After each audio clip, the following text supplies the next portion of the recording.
Welcome to the Good and Basic podcast with Joseph and Joseph, where we talk in greater depth about the videos on the channel, projects that are happening, ideas that are on our mind, and also, in this case, a little bit current events and the happenings of the world. And the potential for the end of the world. Yes, so thank you very much for joining us. You can find our social media info in the description, and thank you very much. Actually, one other thing I should mention just at the beginning is that we do have a website where you can donate to us if you enjoy the content and want help support us so that we can continue making it. Then just go to goodandbasic.com and there will be a convenient donation box there for your use and disposal. So thank you very much in advance if you choose to exercise that option. We deeply appreciate the support. We've had a few supporters already, and we're very, very grateful for their contributions. It makes it much easier to focus and to produce higher quality stuff. Indeed.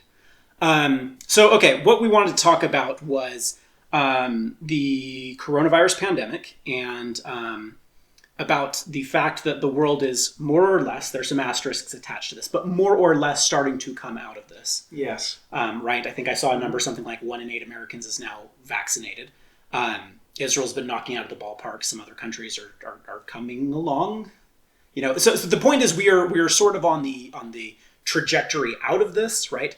And so there's a few specific questions we want to tackle, but the overall topic here is basically, okay, so coming out of this, what are things going to look like? And could 2021 be even worse than 2020? How do you prepare and adapt for the shocks and events and happenings that, the negative shocks that could happen even as we come out of the pandemic? Does that seem pretty... Yeah. Okay. The fundamental question really is, how do you live well? And how do you live well under conditions of uncertainty? Because in 2019, nobody predicted 2020. And in the first part of 2020, no one predicted how bad the second part of 2020 was going to be. And now there's light on the horizon, and so we're faced with multiple futures. And now, because of our experiences with 2020, we have a better sense of how wide those possibilities can be. Mm-hmm. We could be locked down. We could lose our jobs. Certain segments of the economy could do really well. Others could do really poorly. I mean, who knows? Some people see the zombie apocalypse around every corner. I don't want to be one of those guys. But, how do you... I've already picked my weapons for the zombie apocalypse. I thought this I'm curious. Which ones? Definitely a .22 long rifle and a katana. Okay. The reason why is that what I'm told, I don't know if this is true, but a .22 long rifle is a small enough caliber, apparently, I have heard, to penetrate the skull but not to exit. So it bounces around. Exactly. So headshot zombies, the ones that require this. Yes. If the key organ for the zombie is the head, then it's 22 long rifle all the way. Max Brooks, a zombie survival guide, I believe makes that exact recommendation. I'm not stuff. Original. I'm just smart. I'm just right. You don't have to be original as long as you get the right answer. Yeah, okay, so well, to me it sounds kind of like there's actually sort of two separate sub-questions that we're tackling, and one is sort of how specifically would you want to think about and prepare for the negative shocks that could happen, specifically related to this year, and then there's sort of a broader question of how would you prepare for stuff in general. How do you, roughly speaking, how do we, the general question is how do you prepare / live well, and times might get really good. They might get really bad. So you kind of want to be prepared for both. I mean, make sure to pack not only your gas mask, but also the beach ball, Just in case. Okay.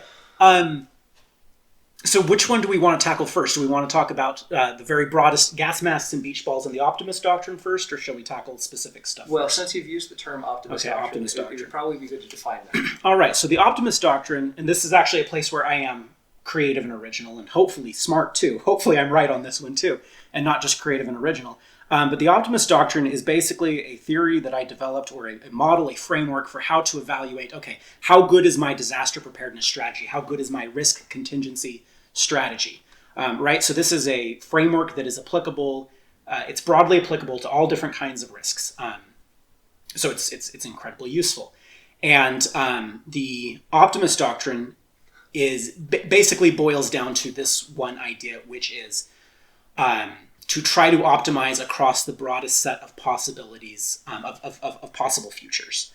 So that means you want a scenario that's good, even if it goes to pot, and even if it's really good. Yeah, so the basic issue is that risks are so unknowable, they're so unmeasurable, they're so unpredictable, that it becomes very, very, very difficult to it becomes very difficult to sort of evaluate which ones you should be preparing for, right? Like, okay, so do you build a nuclear bunker in your backyard because there's so many nuclear weapons flying around and the USSR just collapsed and who knows to what rogue states those warheads are going to go, right? And okay, well, that's really great preparation in case somebody does land a nuclear warhead 50 miles from your city, but it's very bad preparation if you have, well, actually, it's kind of okay preparation if you have a pandemic. It's not very good preparation, though, if you have a pandemic. It also doesn't prepare you for things like earthquakes. You're just locked in an underground tomb. It doesn't prepare you for things, listing some specific issues that we've had worldwide in the last year. Yeah, so floods are particularly bad. It does not really prepare you that well for fires where you could just get cooked underground. So the point is you want to pick strategies that optimize across the broadest set of possible contingent situations that you could run into. A lot of that is psychological. You don't want to live in fear. You don't want to be constantly worried about what might happen and kind of be one of those doomsday crazy people. Although, one advantage of being slightly paranoid is that it does make you prepare more. One advantage of being slightly OCD is it makes you a little more organized. So it's not that these things don't have a place. It's that you want to live well even if it doesn't happen. One way that I would kind of translate the Optimist Doctrine, as you call it, into my own language is to live with a giant even if. So that even if the world doesn't end, I've lived well and taken advantage of the life that I have. And even if the world does end, I'm in a situation where I'm okay. And because I'm not optimizing for any particular scenario, I have to take things as they come to a certain degree, but I want to be in a position where even if I have kind of a moderate level of... The gas mask and the beach ball. Gas mask and the beach ball. Which is actually a great tagline for the Optimist Doctrine. There's one other thing that I ought to mention about the Optimist Doctrine, about how I define it, because it's not just, more precisely, it's not just about optimizing across the broadest possible set of disaster scenarios. It's also about optimizing across time, so that whatever your solution is good now and in the future. So going back to the nuclear bunker in your backyard, one of the problems with the nuclear bunker in your backyard is that it is entirely or almost entirely useless until the nuclear warhead strikes it, right? And then it becomes useful, right?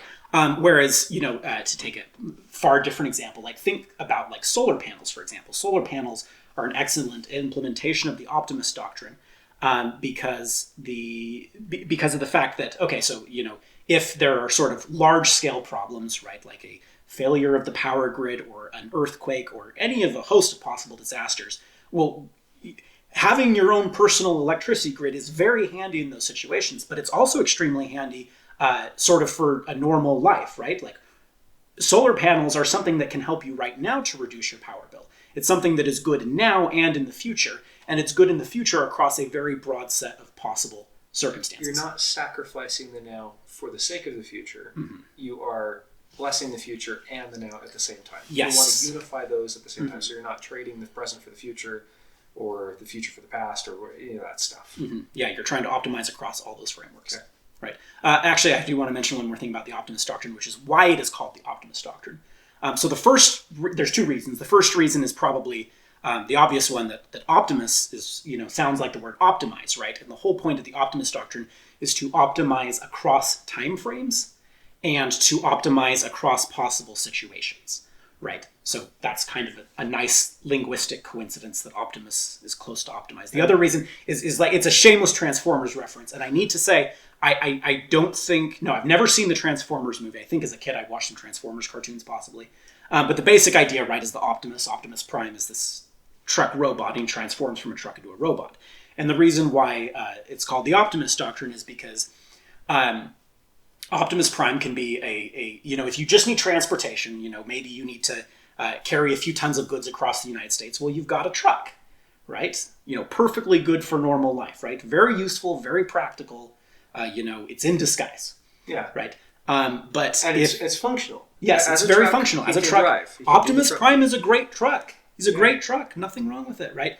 Or Bumblebee is a Camaro, right? Like you can drive around. You've got the nice car. That's fine. It's great. And when you need a giant killer robot of death to protect you, you have a giant killer robot of death to protect you. Actually, that's a really, really good analogy because when do you need a giant killer robot of death? Like, that's the apocalypse scenario, the one that you seem kind of paranoid for being interested in. Mm-hmm. But Optimus is, I mean, he's an everyday driver. Yes. And a giant he does it all. defying He does it all. death monster. Yeah, so that's the basic idea behind the Optimist. That's why it's called the Optimist Doctrine. I think it provides a really good illustration. Yeah. Right? You're trying to find something that is good now and good in the future and good across a very broad set of possibilities. So, I mean, it's easy to think of some examples of strategies that are and aren't good for this, right? Yeah. So, for example, food storage definitely passes the Optimist Doctrine test. Depending on how you do it. Yeah, and I want to get to that in just a moment because that's a very good point, right? But in general, right, like if you're just talking food storage, right, think of all the things that could happen, right? If another pandemic hits, you're already set, right? If you're out of a job, you're already set. If there's an earthquake and grocery stores are empty, you're set. It's good in a wide variety of life situations, including just normal, ordinary life situations. You don't have to go to the store if you don't want to. You have optionality. You can go down into your basement or into your attic or into your spare room and just pull out your own personal grocery store. Yeah. One of the things I really like about food storage in particular is because, the threshold for using a bunker is something that requires a bunker. Mm-hmm. And so the threshold, there's lots of bad things that can happen to you on that scale between mosquito bite and the end of the world that aren't helped at all by a bunker. Mm-hmm. So somewhere along that line, let's say you break your arm and get furloughed from work for 6 weeks while you recover because you happen to work somewhere where you need your arm or your leg or something. And in that case, having some food storage or some income set aside in the bank is a very, very helpful thing. Mm-hmm. Let's say, this is another one, gold and silver bars in your basement is one that I think is really dumb because it starts to be useful only really far down the spectrum where, the dollar is devalued and currency doesn't work. Well, and I even have my suspicions about those scenarios, right? Because one of the big problems, and I'm not saying I don't like gold as an investment strategy. That is a different question, right? But as an end of the world strategy. You can't, it has limited utility. I mean, if you really, really want to survive well in the apocalypse, as far as trade goes, stock up on sugar and cigarettes. Yeah, actually, let's be fair here, right? Yeah. The last century or two of war have taught us a few things about what you need when things get tight, and sugar and cigarettes are extremely high on the list. And what makes the black market economy go round. Yeah. It's interesting stuff. One of the things with the food storage, just rounding up that point, is that it's good if you break your arm, it's good if you lose your job, it's good if you just get snowed in. I mean, there's lots of very small and in some cases very private disasters where it's very helpful. So it's helpful now, particularly if you just use it like an extended pantry. I mean, everybody has a pantry. Just extend the darn thing, and then you have some food storage. And then it's useful all the way up to the apocalypse, where the bunker starts being useful very, very close to that apocalypse end of that spectrum. Yeah. Unless, I've been thinking about how to fix that. If you wanted to make a bunker work for both now and later, you turn it into like a guest room. Oh, yeah. No, there are ways. Kids playhouse / getaway. I mean, if you just stick a jacuzzi down there, and suddenly it's the cool place to be. Yeah. So, put a game room there, put your home theater, whatever. Room. I don't know what you would do, right? Or even just use it for your food storage, right? Yeah. But the point is that, even in that situation, what you are trying to do is to try to make it good now. To extend some of the benefit away from the apocalypse end of that spectrum closer to your day-to-day.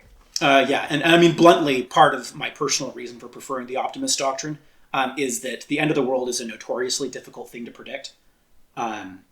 People have been predicting the end of the world since the beginning of the world, and although I will readily grant that it only takes one of them to be right to, make it happen, nonetheless, it just doesn't feel good to be betting on the end of the world being next year. It sounds like a good way to waste your life. Yes. And wasting life is a sad thing because life is valuable and good, and it is important to live and to enjoy the day and to be happy. Those are good things to optimize for. Mm-hmm. Now, if you don't prepare for the end of the world at all, or many of the small disasters that are kind of on that spectrum closer to the mosquito bite end, then you can mess yourself up pretty bad. Yeah. There's lots of ways to become fragile that way. Having lots of debt, having no food storage, having no backup plans whatsoever, which mean that you're fragile. In a way, it's sort of I mean, not to blow up the problem to too huge of a scale here, but like in some ways it is the fundamental human problem that underlies almost all of our decisions. And it's also the problem that underlies insurance, which is how do I optimize across time, right?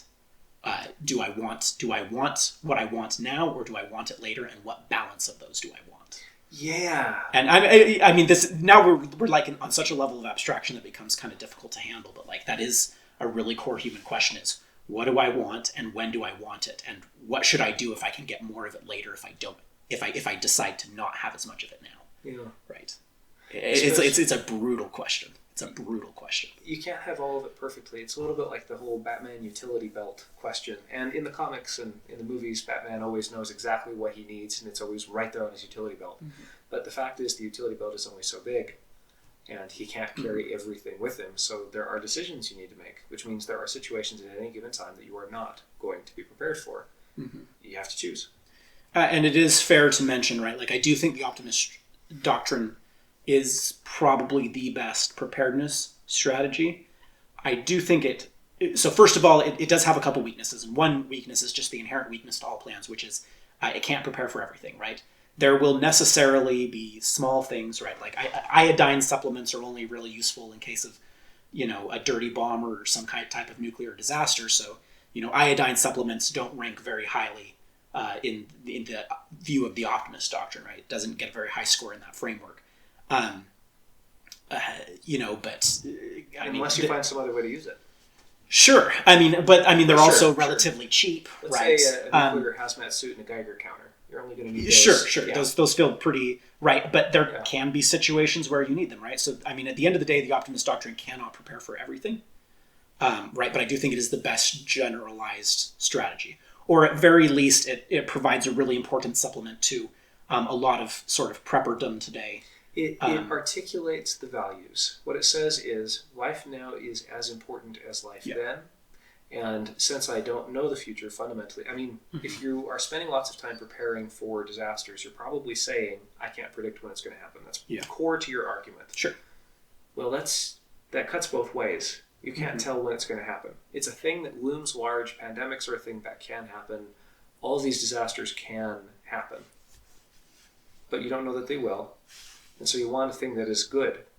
And if it's a thing that's only good for a thing that doesn't even happen, was it really good to begin with? And I would say no. Yeah. And you could even, I'm not sure if I would make this argument, but there are certainly situations where, no, actually I wouldn't make this argument. I think you can imagine some situations where you would say, look, there are some things I can't prepare for, but it is better to not prepare for them and to sort of accept the extra heat-ons now, right? To accept the extra quality of life now. Yeah. Now, I certainly don't think that extends everywhere. I'm not the kind of person who's like, burn it all and party this weekend and let's not worry about next week, right? But I do think that there are some circumstances where it's like, could I get a Geiger counter? Could I get a hazmat? I don't know, man. There's certain situations where you have to right, like say... There are people who need me today. Yeah. Right, and I need to have certain experiences today and this week, and I have to balance those across time. I think a part of that is accepting the potential consequences and saying, even though this could result in blah, blah, blah, some horrible thing, I accept it, and that's fine. In a certain... There is a large degree to which living well is about accepting risk, particularly in things like relationships. Mm-hmm. It is very much about... Shakespeare's whole idea, it's better to have loved and lost than never to have loved at all. I've used that quote before. But there's a lot to that idea of, you want good outcomes, but good choices matter as much, if not more. You look your failure or even your death like right in the eye and you're like, this is part of the game, man. This is part of the game. I played by the rules, I made these moves, and I either won or lost. Yeah. And you have to feel comfortable with how you played the game. So that's the Optimist Doctrine. That's the high-level overview. Now do we want to focus more on 2021 and how to apply these ideas? Let us. Let's talk about the stimulus check. Oh, boy. Okay. So, so I'm going to go on like a 3-minute rant here, okay? Okay. Right, so I'm not going to talk about whether or not it was politically or I'm not going to talk about whether or not it was a good decision. I'm just going to treat it all as water under the bridge and say, here it is, right? But here's a couple of things I have been thinking about, right? So, like one of the most fundamental rules of economics is that if you increase the supply of something, the price of it goes down, right? Like this is, it is so fundamental. It's so fun, and there's a few exceptions and a few asterisks to it, but it's pretty fundamental. Which, oddly enough, sort of counterintuitively enough, means that if you increase the supply of money, then the price of money actually drops. And the name for that is inflation. Basically, prices of everything else go up. The value of your dollar goes relatively down, and the value of everything else goes up relative to the dollar, so prices climb. Right? And we haven't really faced this in the United States since I think like the 70s or 80s. We don't know what large-scale inflation looks like. I mean, you don't know what that looks like. I don't know what that looks like. Like, we can imagine it. We can hear stories from people who were alive during that time. But it's just, I heard someone talking about it the other day, and they just said it is the craziest thing to go to the grocery store one week and realize that, like, your gallon of milk is $1 more than it was last week. Like, you just can buy less with the same, and you've got the same amount of money. So it really is, it can be a pretty large threat, right? So, okay, so if you pump the system, if you give everyone, I think the number was 1.9 trillion. The final package is the number I heard. Okay, I believe it was around 1.9 trillion, right? So that is a lot of money, guys. That is not pocket change. That is a large amount of money. Not only that, but I heard another number the other week that Americans are sitting on something like 1.5 trillion in savings since the pandemic began. Right, so it's not $1.9 trillion that is about to come into the U.S. economy. And I apologize that this is kind of a U.S.-centric discussion. Hopefully, at least in a principled way, or maybe some of this is relevant to our listeners from other countries. I hope so. And if not, then I apologize. Here we are. So it's not $1.9 trillion that is about to flood into the U.S. economy.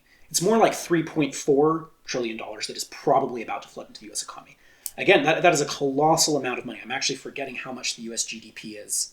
I looked up this number the other week, and now I can't remember what it is. It's a substantial percentage, right? So I think this is not financial advice, guys. I eat crayons. Purple is my favorite color, but I think inflation you can almost certainly count on. And I just look at that and I'm like, huh. And again, I'm not saying it was the wrong decision. That's a separate discussion as far as I'm concerned. But I am looking at it and saying, hey, there are going to be there will probably, in my view, be some pretty significant ramifications from this. Ramifications that will damage people's buying power, ramifications that will damage people's savings. I'm thinking about my level of savings and I'm like, I've invested in the US dollar. I don't know if that's a smart investment. And I'm thinking, where do I put my money that isn't the US dollar? Because I don't know if I trust the US dollar right now. Yeah. Not with $3.5 trillion about to go into the system. I think one way of phrasing this is that one of the risks that we're looking at right now that seems to loom large is inflation. Mm-hmm. And, the economic pain associated with that. Yeah. I'm going to go ahead and make a recommendation here. This is not financial advice. Do you eat crayons too? I used to. I don't know that I have recently. Pencils and erasers. Those are delectable. Tools and education are both cool because they are both a strange kind of investment. They are things that you have that make you able to do more stuff. And they can both generate money. They're both a form of capital that is really accessible, very useful. So if I was going to spend the stimulus money that I received, my plan is to spend it on first eliminating debt, because debt will hurt me no matter what. The second thing that I want to do with it is to buy tools, and specifically things like solar panels, which reduce one of your bills and make it so that you can keep the lights on even if the grid goes down. That's a really handy thing. Or if you lose your job and can't pay the bill. Yeah. Right. I mean, that's another scenario. Food storage is a good one. Starting a garden, especially this particular time of year, it's a good time to start thinking hard about that. It's about the time to plant, the peas this last week. There's a lot to do that you could do with that money that would optimize only for now, spending it on fast food or whatever. Mm-hmm. But buying tools is a thing that will be useful even if the economy does fine. And even if the economy does horribly, and there is some kind of horrible inflation. So it would be a good application of the Optimist Doctrine to buy tools and storage, and also to get out of debt. Those are kind of the key things for me. Yeah. I mean, it's a good question, right, about optimizing across time frames. No, well, I mean, okay, so hang on. There's two things I'm thinking about right now. That's why I'm kind of hesitating. One thing is that I totally agree about the capital thing, right? Like, I actually do think, right, again, not financial advice, I eat crayons, blah, blah, blah. Where does that come from? Oh, it comes from a few different places. Is it a meme now? Yeah. Okay, that's a good meme. I like that. I'm assuming that translates to "I'm an idiot. You shouldn't listen to me." Exactly. Right, yes, anyway. Exactly. Right. Okay. It's also a joke in the military about Marines, particularly that they eat crayons, right? I'm told that a lot of them will lean hard into it and say, "Oh yeah, man, red is my favorite color. The cherry ones are best." Right. Got it. Okay. Anyway, so I ate crayons, but I would say, yeah, absolutely. What you want to be spending that stimulus money on is capital, precisely because what you've been handed is U.S. dollars, and U.S. dollars, presumably, the going assumption is that the value of the U.S. dollar is going to go down, right? And then there is also that Optimist Doctrine dimension of saying, hey, like, I can do something that's good now but not good later, or I can do something that's good later and not so good now. Right, and you have to, the Optimist Doctrine is all about balancing those, and ideally finding something that is good now and good later. Let's look at the Optimist Doctrine of holding on to money. Sure. Because if you hold on to money, you are really well off in a particular future. Saving is a good thing, assuming that the price of money either goes up or stays the same. Sure. In either one of those cases, your buying power stays the same, or let's say that suddenly money becomes scarce and it's really good to have money, Great Depression style. That would be a really handy thing to have. Sure. But in the event that money becomes worth less, it's a bad move. Worth space less. Yeah. Right. Whereas owning tools, once you actually physically have the tools in your possession, their usefulness stays the same.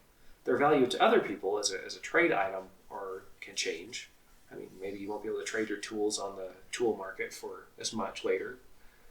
But the fact that you can do stuff with the tools is a fact, and that fact is going to stay the same. If you have food storage, it doesn't matter what someone else thinks it's worth. You'll still be able to eat it.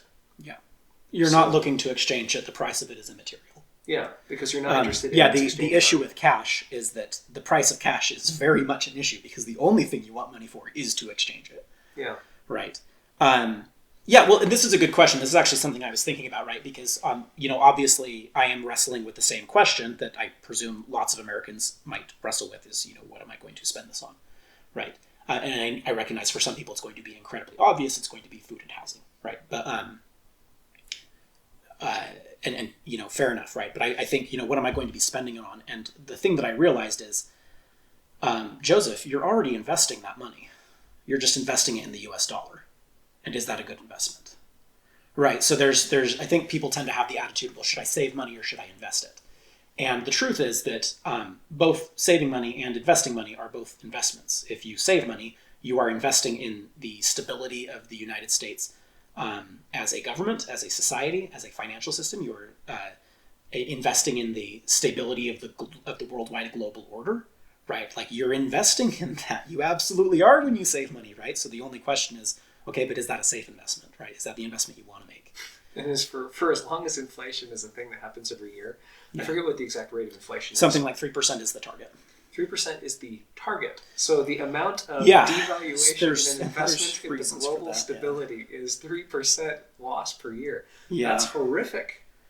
That's one way of casting the entire idea of inflation into, it's basically saying that investing in the stability of the world is a losing investment. Well, that's horrible.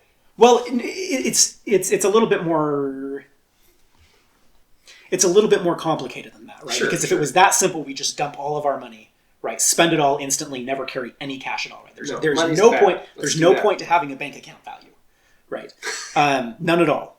And clearly, that is not true. So. How is it more complicated? Well, one of the ways that it's more complicated is that cash is fundamentally it's handy as a medium of exchange. It's right? liquid. It's easy to trade. Right.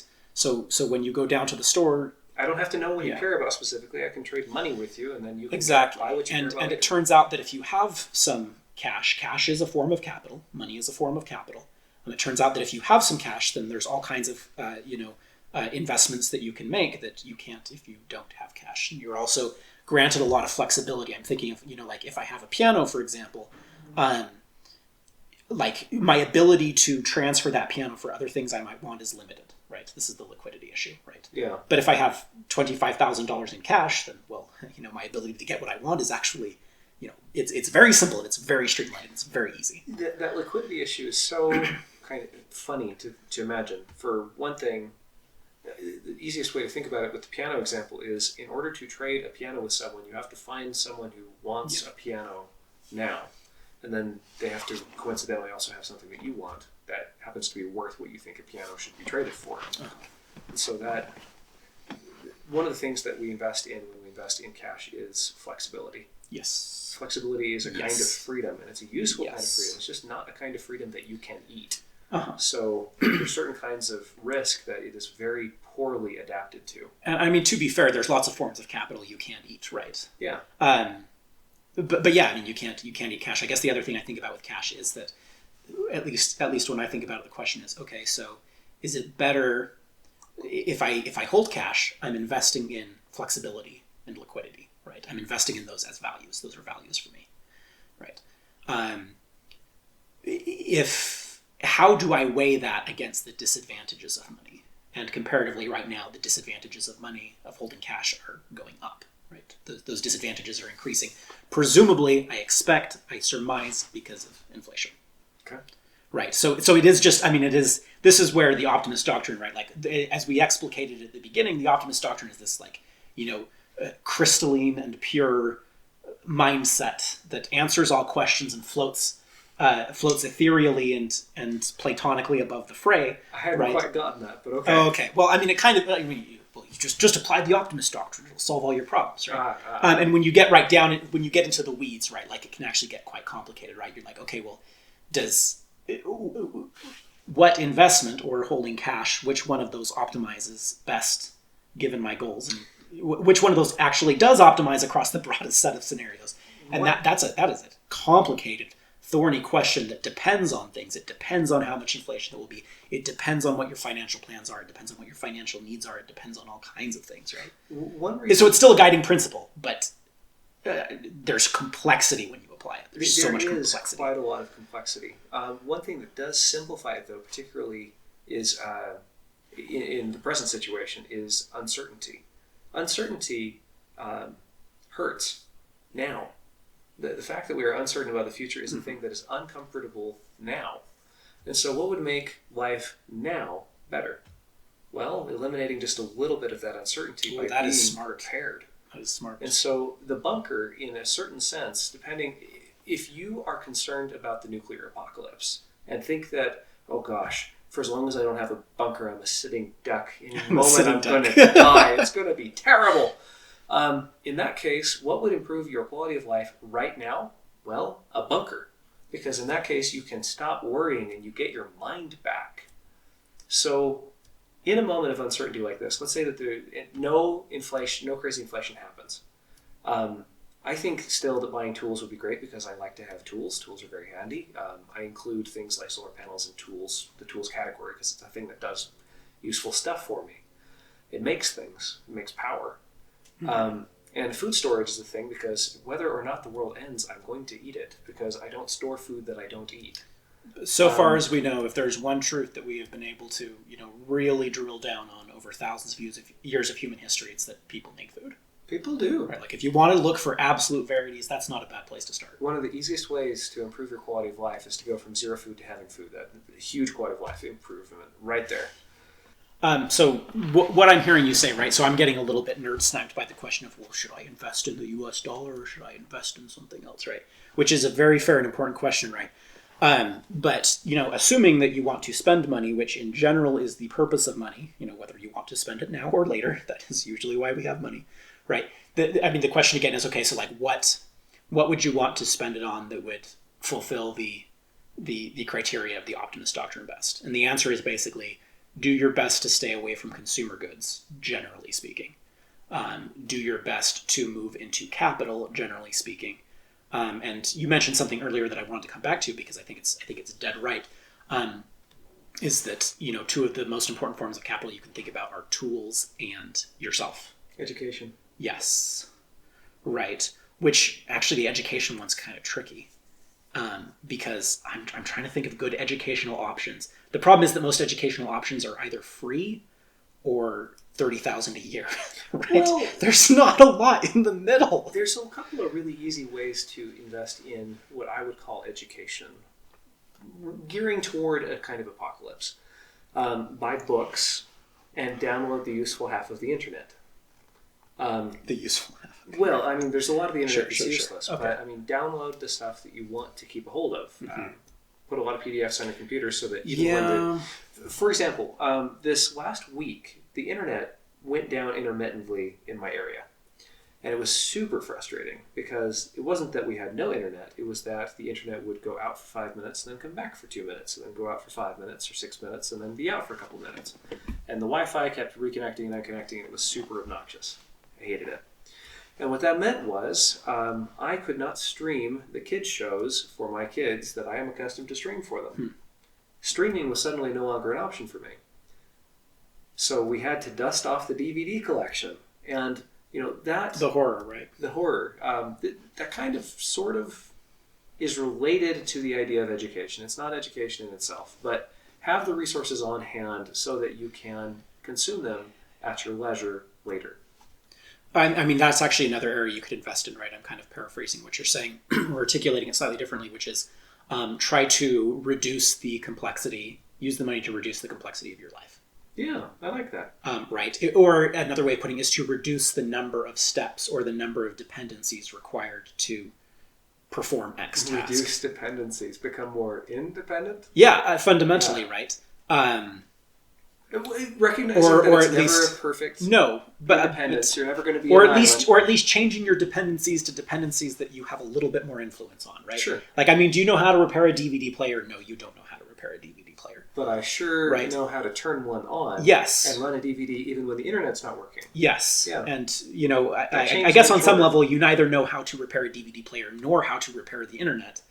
But at least you can use the DVD player. When the internet's not working. Yes. Yeah. Right. So it is more robust. It works in more scenarios, and therefore it complies more with the Optimist Doctrine. Yeah. It works in more possible futures. Yeah. I mean, the best Optimist Doctrine in that scenario, I can't believe we're talking about like streaming kid shows, right? But fair enough, right? Like we said the Optimist Doctrine was a universal strategy. And therefore it has to apply to let kids' us shows. lean into that. Let's lean into that. I mean, on some level, you'd want both, right? Because collecting DVDs and storing them and all of that is a little obnoxious and time-consuming and expensive, potentially. Unless you're the kind of person, which you certainly may be, who's really into that, who's really into, building their DVD collection and getting the platinum metal case edition of movies and stuff. If you're into that, then you're into that, right?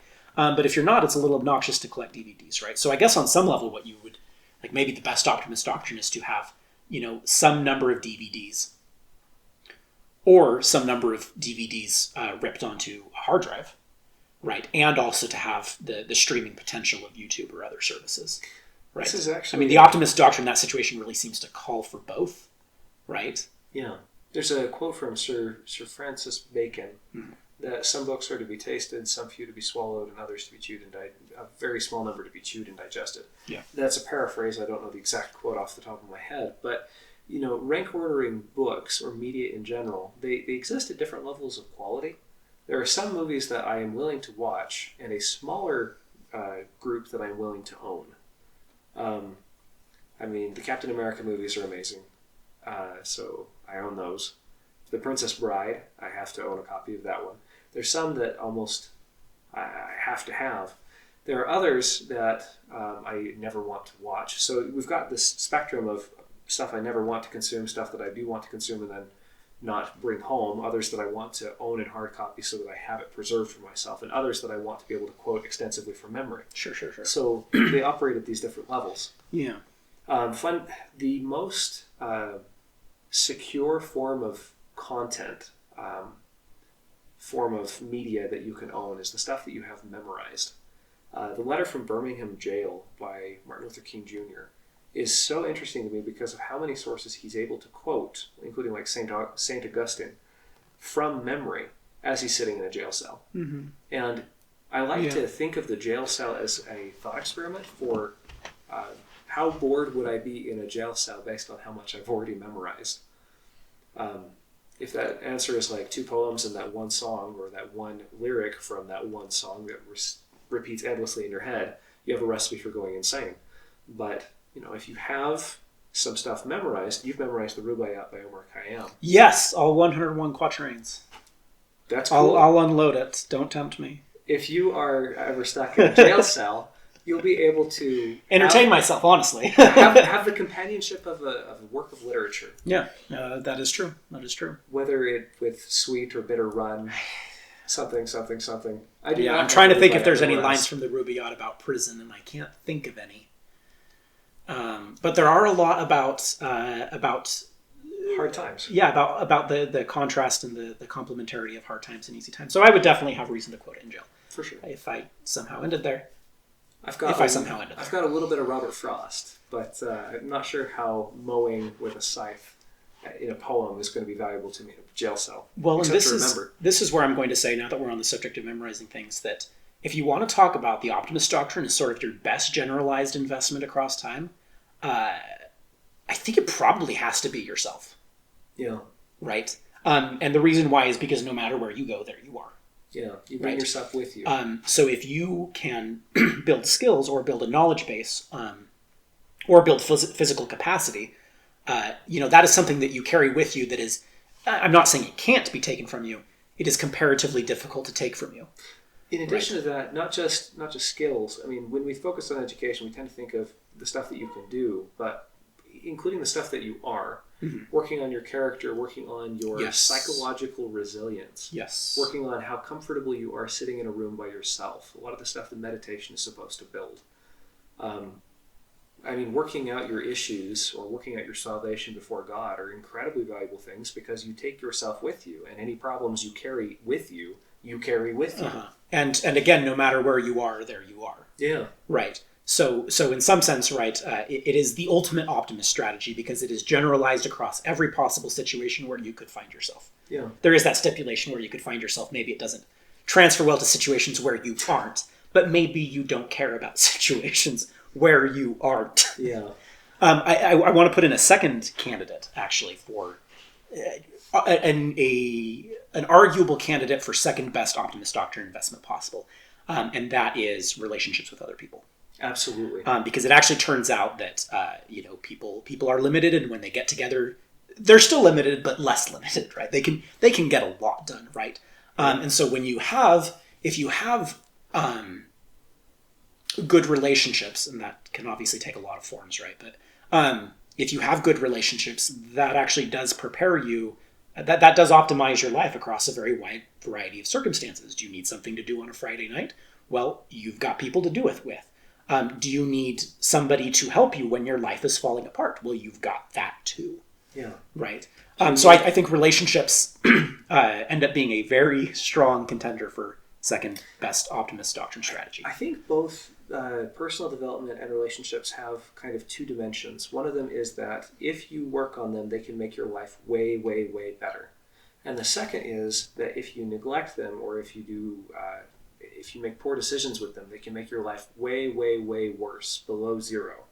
Below kind of a placid, I'm getting through life relatively painlessly and with no joy, kind of flat. It can actually make your life awful. It can make your life awful. Yeah. So I've just recently read The Word of the Flies, which is about these boys who land on an island, and then it's a thought experiment to see how society breaks down, how the relationships between the members of this kind of impromptu tribe break down and result in war, chaos, death, and absolute misery. Mm-hmm. And it's an extreme example, but it's not. The stakes are not that you could fall to zero. You can fall a lot lower than zero by not maintaining good relationships. There's no worse hell than bad, very close relationships. There is a line from I think it's a Russian author, and I cannot remember who it is, who said that hell is other people. And that's true. Heaven is other people too, right? But it would have to be in order to balance that out. Yeah, I think I'm trying to think of a third place contender. And actually, by the way, you've made me think, and I actually hadn't thought of it before, that the Optimist Doctrine, sort of, there's an inverse version too, right? Which there are certain things that you do that have unusually large leverage in how awful they can make your life. Yeah. Right. That there are certain things that you can do, or certain behaviors or patterns or things you can have that exercise an outsized influence in making your life terrible. It's a reverse. It's a negativist doctrine. I don't know. It's the opposite of an optimist doctrine. Wait, what's his name? Oh, Megatron. Megatron doctrine. I'm working on it, man. I don't know. We'll figure I don't know what to call it. But yeah, I guess you'd have to name it after Megatron at this point, right? But no, like there are some things, and so if your life is bad, those would theoretically be the best places to start to rectify. Yeah. Right. If those you're things in a hole, that stop digging. Yeah. So I guess one way of applying the Optimist Doctrine is to stop digging. I'm thinking of things like addictions, not taking care of your physical health, debt. Debt, right? There are certainly some. Well, this is. I actually did not think we would get to this point. This is very interesting to me. That there are negative optimist doctrines. Yeah, there's mal-optimist doctrines, megatroptimus. If we're talking about living well, we can get misled by the belief that things have to be good, and I don't think that is always the best way to think about the issue. I think the best way to think about the choices that you make is in terms of better and worse. So your life right now is a particular way, and don't think about perfect, think about better. And if we're applying this kind of negative version of the Optimist Doctrine of stop digging, that will make your life unquestionably better. And would that be better to make it better? Yes, it would be better by definition. So start there, and then once you've improved a little bit, what would make it better? And better across this range of times and range of possible futures that we're talking about. I believe that now that we're to second order betterness, we need to introduce the technical term, and it's definitely a real word, betterer. Right? So once you've made your life better, you need to make it betterer. Yeah, right? More better. And obviously after Much that comes betterer. Right. Yeah. Yeah, okay, that's actually quite interesting. I hadn't thought about that. And that's actually quite, yeah. The encouraging thing about this is that there is better to be had despite the fact that we can't predict the future and despite the fact there is uncertainty now. Yeah. We can strive toward better, and it's accessible. That is an accessible thing no matter where you are at any given time. Ever, there is within reach a better. Yeah, which is, on one level, you're like, oh my gosh, that's a horrifying doctrine. But then on the other hand, you're like, wow, that's actually very helpful and very comforting, right? It makes me think of Viktor Frankl, the Viennese psychologist who ended up in a Nazi concentration camp in World War II. And one of his contributions to psychology was what he called the last of the human freedoms, which is the ability to choose your response to a given situation, right? Or, paraphrased and extended, the ability to choose, if not to be able to choose good or best, at least to be able to choose better. Yeah. I need to reread that one. Why don't we just link that in the description? Viktor Frankl's Man's Search for Meaning. If you haven't read it, it's short, it's packed, right? There's no fluff in there. There's no fluff. One thing worth adding, it's worth a read, and it's worth the buy. One thing worth adding there is on Audible, if you have a membership, it is one of the books that's included as a free title. So we both use Amazon. Sorry, we both use Amazon affiliate links in the description below. But we both use Audible. It's a fantastic service. I never have quite as many credits as I would like, so I'm constantly buying more books. And as soon as I discovered that they have this catalog of books that are free, that you can just download because you have a membership, it blew my mind. And many of them are absurdly high-quality titles. Brave New World is listed. There is a version of The Lord of the Flies, which I just finished listening to, narrated by the author himself, William Golding. Oh, really? Yes. Well. It's fascinating. So, well worth your time. Link in the description below. Yeah, this is our necessary plug for Amazon Audible. I'm also going to extol Audible for just a second because, it's not just the fact that you get a credit every month to buy any audiobook at any price. It is also the fact that if you, depending on your membership tier, you have access to an enormous library of absurdly good books for free. When I say for free, it's included in your membership, right? And what I love so much about that is that if I'm in a stage of my life where I'm like, okay, we need to binge listen to tons of stuff, right? Because I'm doing a lot of outdoors work or whatever. I can do that, right? And if it's a time when I'm, not listening to as much audio content, that's okay. I can slow it down. You have total control over what content you access and what content you pay for.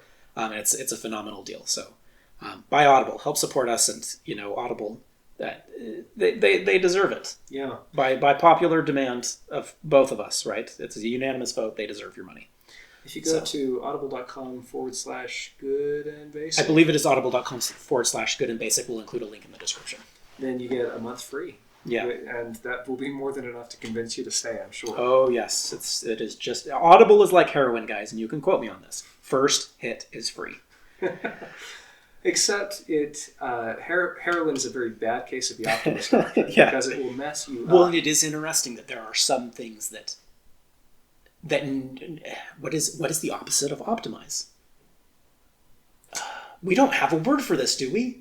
We need to find one. Yeah, I'm gonna be hitting up Google as soon as we hit the stop button on this recording. Heroin's an interesting one because it will make you very happy for a short time, or it will take away your pain for a very short time, and then it will mess you up really badly thereafter. Yes. So poorly almost no matter what your life plans are, right? Like regardless of what career you have, regardless of what your social situation looks like, regardless of what your interests or hobbies your personal willpower, like, blah, blah, almost regardless of what your plans in life are, heroin is not a good idea, right? Yeah. Like it's like the opposite of food, right? Where food is a pretty darn good idea across almost all life strategies. Yep. Right? In at least some form.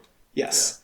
Yeah. And heroin is this is actually now what I want to do is I actually want to graph this out, right? Yeah. Because the Optimist Doctrine basically optimizes across two dimensions, right? It optimizes across the dimension of possible fields, right? Possible fields of potential, possible contingent situations. Possible and then also optimizes across time, right? So the now and also the future, right? So that's just two dimensions, right? Well, we can map two dimensions easily. We've all been doing that since middle school, right?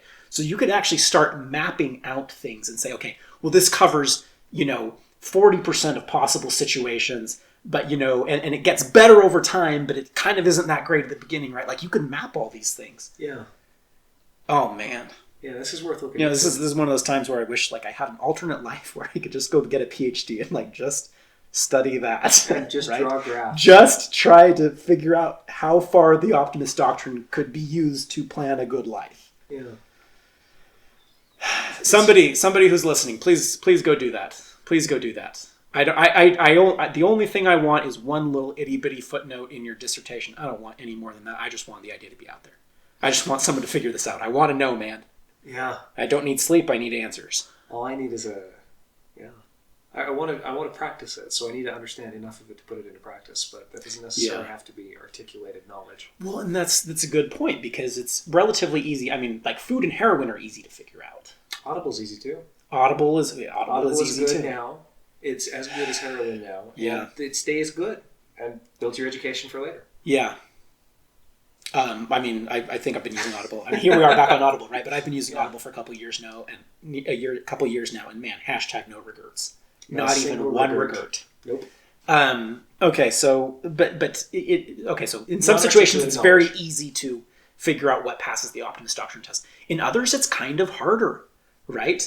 Like a fire extinguisher in your kitchen actually only optimizes to like one scenario, which is a fire in your kitchen. Okay, arguably it's a blunt instrument to club someone with who breaks in, right? But sure, you can also make a crucible out of it if it ever fails. Okay, but let's just say that it scores comparatively poorly across the field of possibilities, right? Sure. It only works for one possibility. Sure.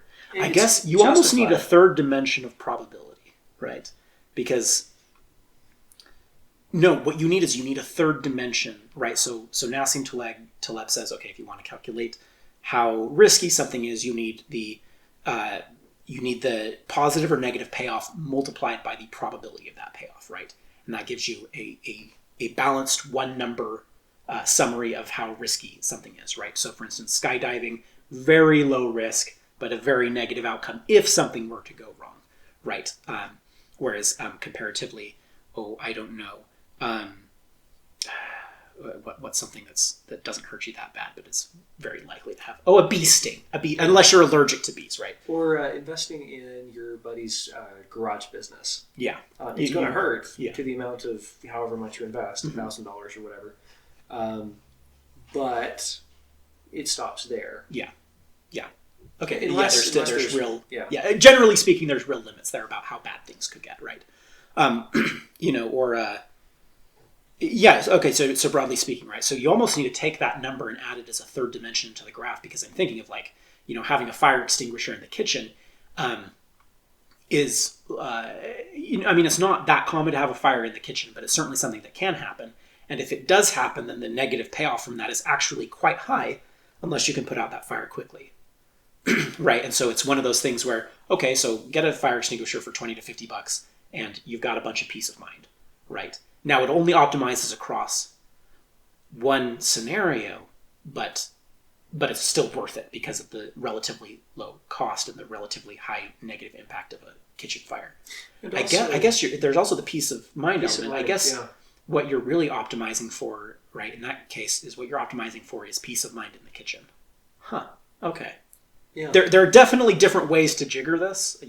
This is a nascent theory, guys. I need somebody to go do the dissertation work on this. But the idea I think is solid, right? Yeah. And I think it is an antidote, right? Like sometimes I see people who are very invested in one type of disaster preparedness strategy. Mm-hmm. They've got their 6 million rounds of ammo stockpiled, and I'm like, okay, that's good in some scenarios. It's not optimized across enough of them. Having good friendships with your neighbors is probably better than that. That is probably worth at least 1 million rounds of ammunition. Yeah, easily. Yeah. Easily. Being on good terms with your neighbors. Having a good social network. Thing helps you to not go negative in those relationships so that they eat you. Yeah, oh, that's true too. Because one of the troubles with preparing for the zombie apocalypse is most people who are invested into that emergency preparedness strategy are imagining all their neighbors will be the zombies. Yeah. So the us versus them mentality that emerges from that is very, very strong and very, very dangerous, because us versus them easily turns into them versus us, just because people respond to that attitude. Yeah. Of course, I'm sure all of our listeners, those of our listeners who are preppers, are probably the very civilized and stable and mentally secure kind. I have every confidence. Yeah. But in case there is somebody else out there. But it would be a good thing to... every neighbor that you treat as an enemy becomes a zombie in a worst case scenario, or a marauder or whatever. And every neighbor that you're able to kind of bring onto your team is one less zombie that's going to be gotten. Period. Yeah. One more win for civilization. So now I want to work out like an exact ratio, like how many rounds of ammunition is every neighbor worth, right? Suffice it to say that beyond a certain range, probably friendships are more important than ammunition. Yeah. Yeah, and bunkers are valuable partially because of the peace of mind that they can give you now, which is the benefit they can bring.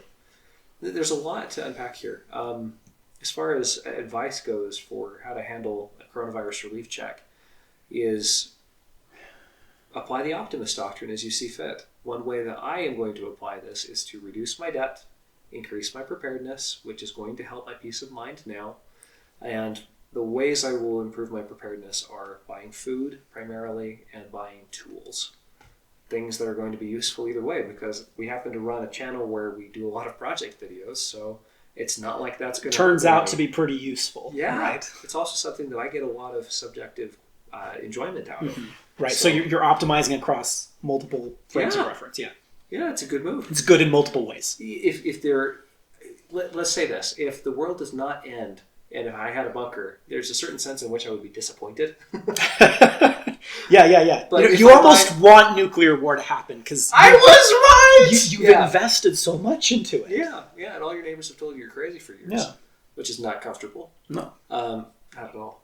No, no. Yeah. But if you buy tools, I'm not going to be disappointed if things stay great. Mm-hmm. I'll have tools. It'll be great. Yeah. Yeah. As for me, I'm definitely going all in on cryptocurrencies, guys. I'm going all in on cryptocurrency. No, I'm not. Well, maybe. I don't know. I honestly haven't decided. I'm still thinking about things. But it basically, I do think about the Optimist Doctrine seriously as I think about that money.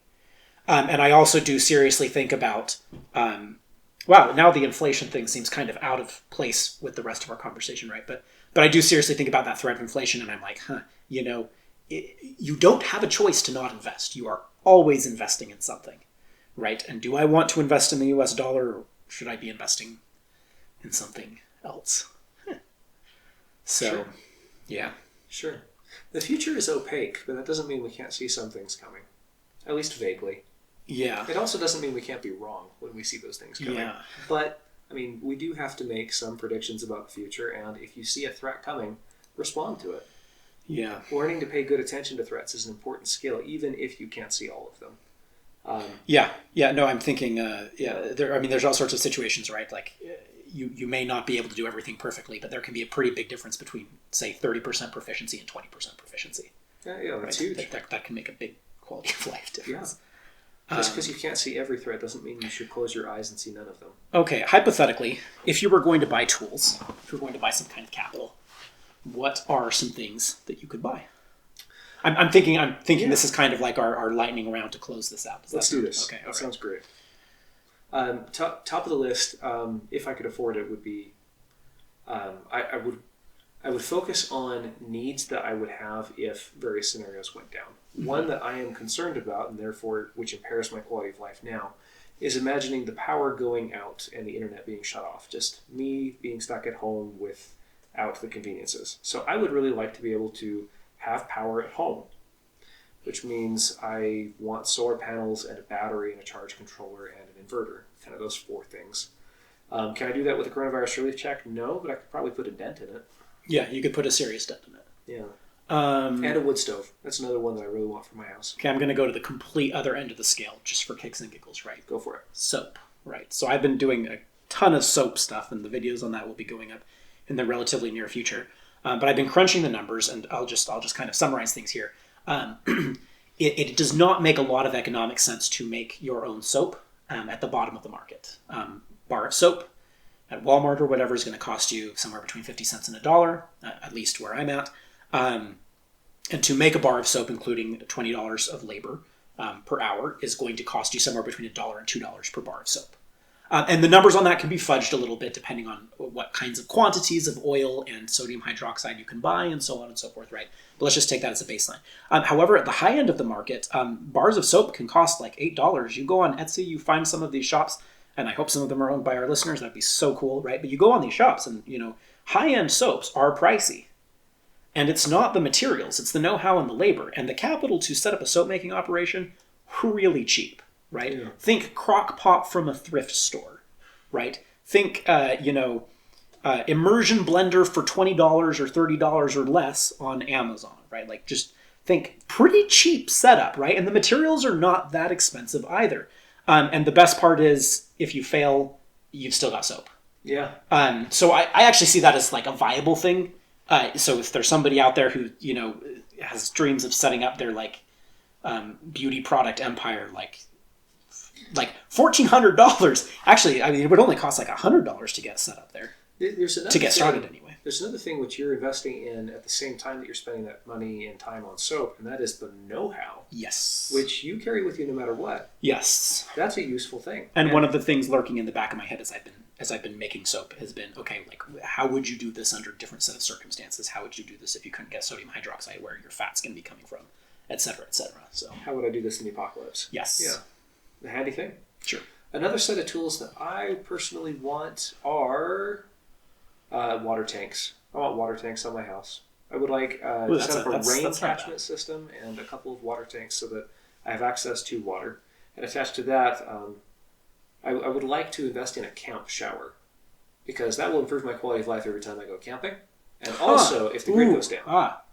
This is actually interesting. I hadn't thought about that.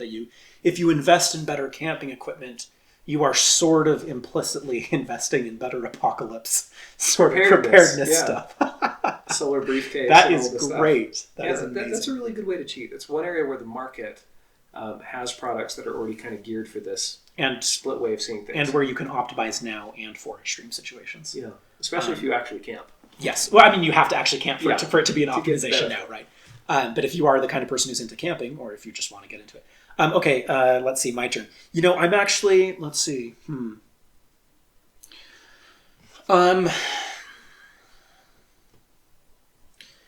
I mean, a few tools to change the oil in your car and do some basic repairs comes to mind.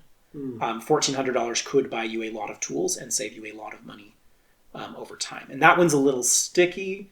I'm not sure exactly what the payoffs are, but I've been calculating. I'm set for an oil change in just a couple of weeks here. And it is a pretty good financial proposition for me to change my own oil. So that's a thing. That's a thing.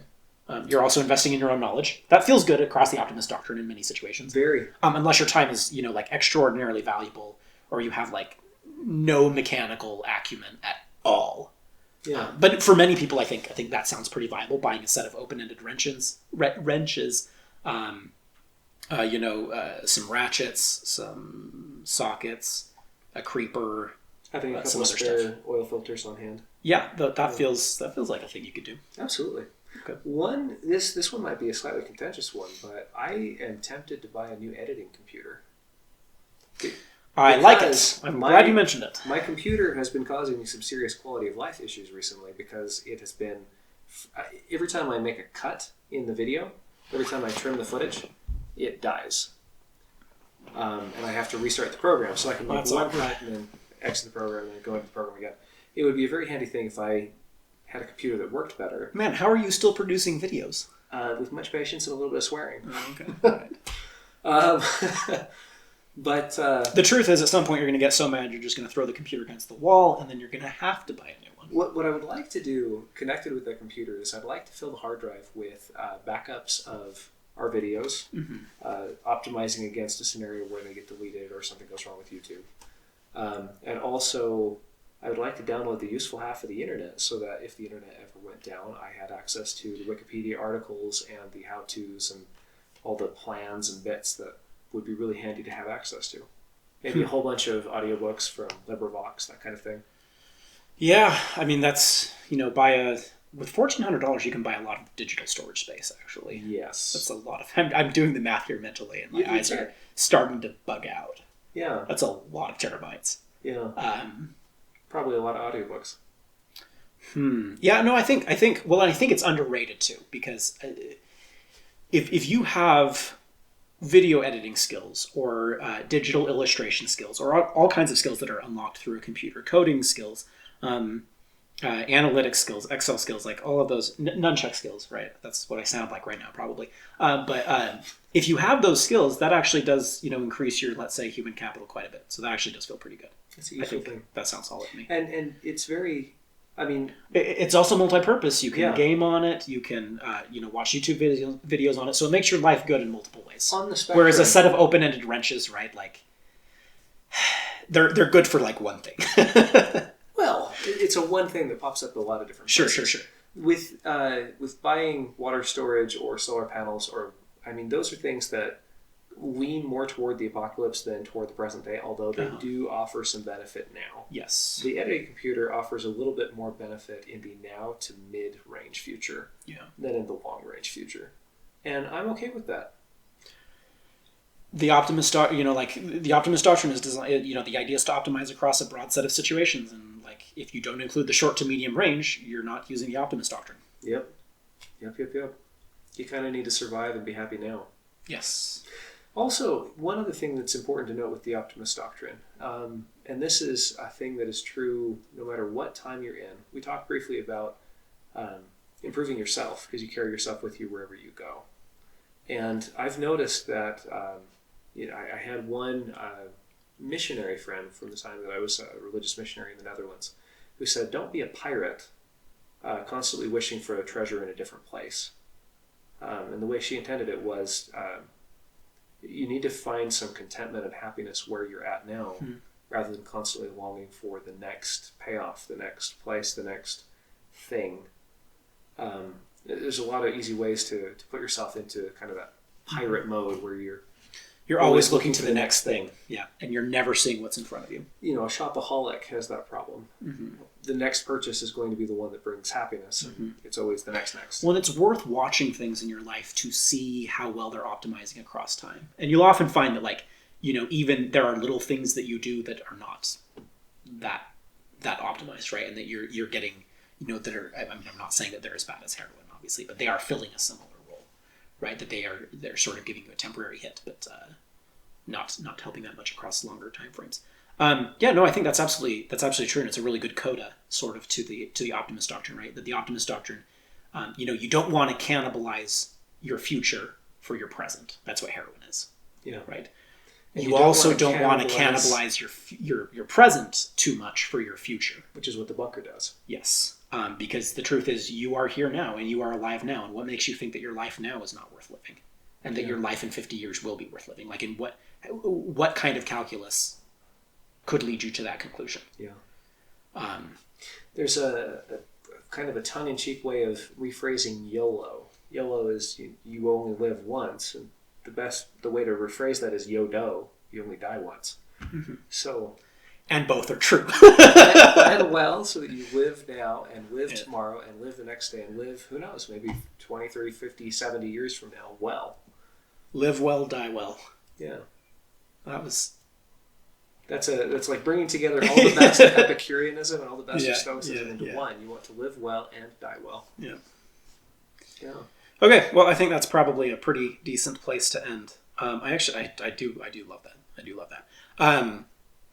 So I think we will. Thank you all very much for listening this far, and we would love to hear your thoughts in the comments below. There's certainly plenty to discuss here, and we want to hear all of it. So thank you very much, and we will talk to you next time.